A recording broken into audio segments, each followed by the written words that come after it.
अगर दुश्मन कहीं भारत की सीमा में घुसने का दुस्साहस करता है तो एयर स्ट्राइक और सर्जिकल स्ट्राइक करने का जज्बा भी आज भारत की सेना रखती है। हम गरीबों को आवास दे रहे हैं। नारी गरिमा के लिए हर घर में शौचालय बनाने का कार्य हो रहा है। आयुष्मान भारत के अंदर हर गरीब को 5 लाख रुपए की स्वास्थ्य बीमा का कवर दिया जा रहा है।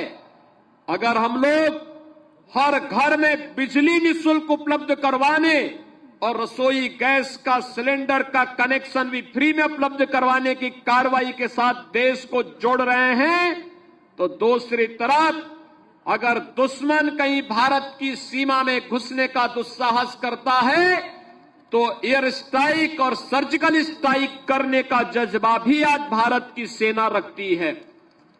भारत के सांस्कृतिक मूल्यों की स्थापना के लिए अयोध्या में राम मंदिर के निर्माण की कार्रवाई हो, काशी में काशी विश्वनाथ धाम के भव्य आयोजन के साथ देश को जोड़ने का कार्यक्रम हो, या फिर आत्मनिर्भर भारत की परिकल्पना को साकार करते हुए परंपरागत उद्यम को आगे बढ़ाने का कार्य, एक नए भारत की एक नई तस्वीर पूरे देश के सामने प्रस्तुत होती है। और यह तस्वीर और भी मजबूती के साथ इसलिए बढ़ेगी जब भारत की 135 करोड़ जनता एक स्वर से बोलती हुई दिखाई देगी, तो ये नया भारत श्रेष्ठ भारत के रूप में भी देश और दुनिया के सामने आएगा।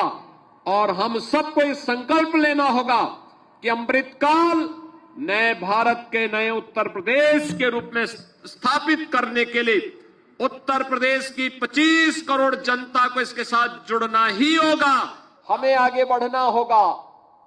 यह अमृतकाल हमारे लिए प्रेरणा है।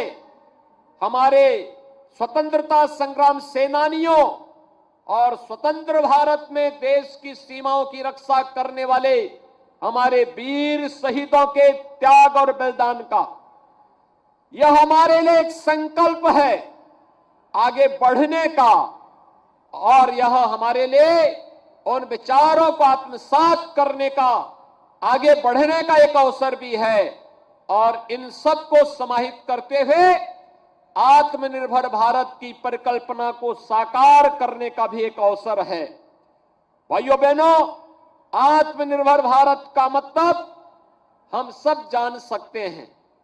इस सदी की सबसे बड़ी महामारी के दौरान जिस भारत को पहले जब कोरोना महामारी आई थी, पीपी किट के लिए परेशान होना पड़ा था, सैनिटाइजर के लिए परेशान होना पड़ा था, आज वही भारत पीपी किट दुनिया के तमाम देशों को सप्लाई कर रहा है।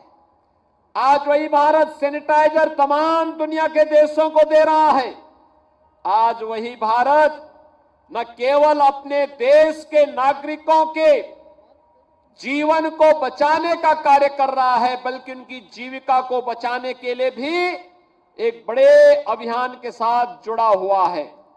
और आज उसी भारत के अंदर भारत के वैज्ञानिकों के द्वारा विकसित की गई वैक्सीन न केवल भारत की 135 करोड़ जनता को बचा रही है, बल्कि दुनिया के कई मित्र देशों को भी भारत आज वैक्सीन उपलब्ध करा करके भारत की इस नई ताकत का एहसास करा रहा है।